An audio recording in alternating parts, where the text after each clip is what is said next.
언론은 기본적으로 정권에 대한 감시와 견제 기능을 가지고 있기 때문에 정권과 언론이 그 관계가 마냥 좋을 수 없다는 것은 어찌 보면 좀 당연한 것이겠죠. 그런데 우리가 이제 전 국민을 상대로 해서 듣기 테스트를 하게 한 윤석열의 바이든 날리면 보도, 그리고 그 내용 잘 알고 계시죠? 네. 바이든 날리면의 발언 당사자는 당시 외교부 장관이 아닌 대통령이어서 굳이 정정 보도 소송을 하려고 하면 대통령실에서 하는 게 맞았겠죠. 네.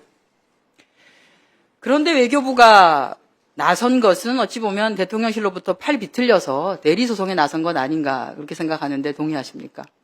네. 네, 화면 보시겠습니다. 바이든 날리면 정정보도 소송을 보시면요. 소송 대리인 선임과 관련해서 외교부는 유관기관의 제안에 따른 것이라고 서면으로 답변을 했는데 이 유관기관은 대통령실이죠? 네, 그런 것 같습니다. 그렇습니다. 그리고 이 소송을 대리한 최태형 변호사하고 윤석열 전 대통령은 어떤 관계인지 혹시 아십니까? 잘 모릅니다. 네, 2020년 12월 윤석열 검찰총장을 징계하기 위한 징계위원회, 징계위원임에도 불구하고 불출석함으로써 정족수 미달을 만들어서 실질적으로 징계를 무효화시킨 변호사입니다. 당시 대통령실은 보훈적 성격으로 선임하게 이곳을 선임해라 라고 했다고밖에 볼 수 없습니다. 아마 동의하실 거라고 생각합니다. 그런데 이제 외교부 소송사건 위임 등에 관한 지침, 외교부가 자체적으로 가지고 있는 예규를 보면 외교부 장관은 소송 위임 시에 우선적으로는 정부 법무공단을 우선해서 고려하도록 하고 예외적인 경우에만 법무법인이나 변호사에게 소송을 대리하도록 그렇게 되어 있습니다.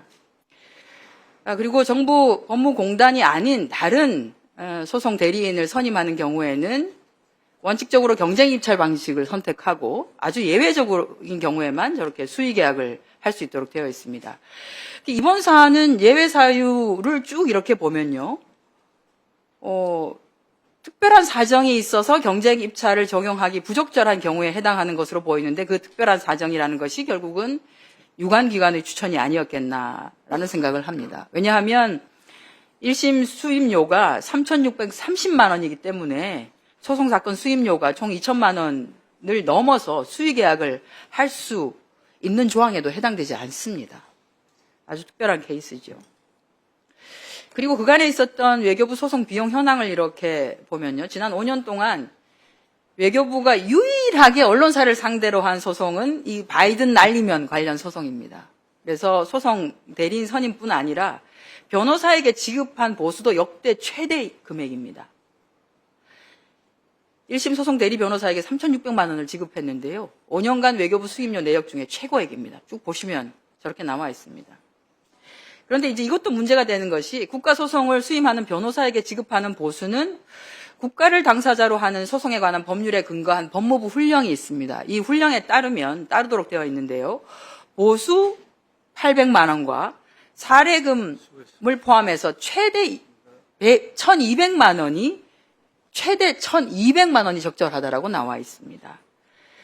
외교부는 국민 세금을 대통령실을 대리해서 쓰면서 이렇게 훈령까지 어겨가면서 막 써도 되는 것인가요? 좀 판단을 한번 해봐 주십시오. 네, 이 사안에 대해서 저는 외교부가 언론을 상대로 소송을 제기한 것은 잘못되었다고 이미 밝힌 바 있습니다. 사실 어느 직원이 자발적으로 이런 일을 했겠습니까? 저는 매우 안쓰럽게 생각합니다. 그래서 제가 오늘 청문회를 통과해서 외교부 장관으로 일을 시작하게 된다면은 사과를 포함한 모든 일을 신속하게 처리하고 이 일을 매듭짓도록 하겠습니다. 네, 그렇게 해주시면 좋겠습니다. 왜냐하면 1심 판결 결과를 보면요.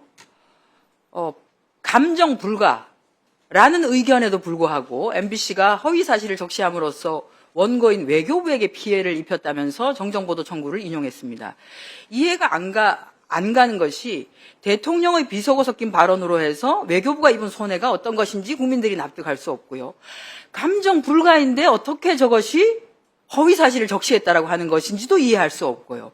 저 판결이 나오고 난 뒤에는 모든 국민들로 하여금 도대체 이 1심 판결은 무엇을 위한 판결이었는가?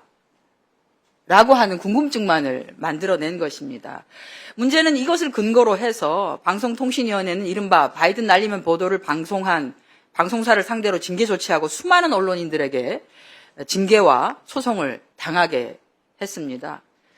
그간의 윤석열 정권은 표현의 자유 운운하면서 헌법상 권리라고 탈북단체들의 대북전단 살포에는 무한한 관용을 베풀었는데 실제 바이든 날리면 보도와 같은 진실을 보도하고자 하는 언론과 언론인에게는 징계 등 가혹한 제재를 일관했습니다. 후보자 말씀하신 것처럼 임명이 된다라고 하면 MBC를 비롯한 언론인들에게 공식적으로 사과를 해주시고요.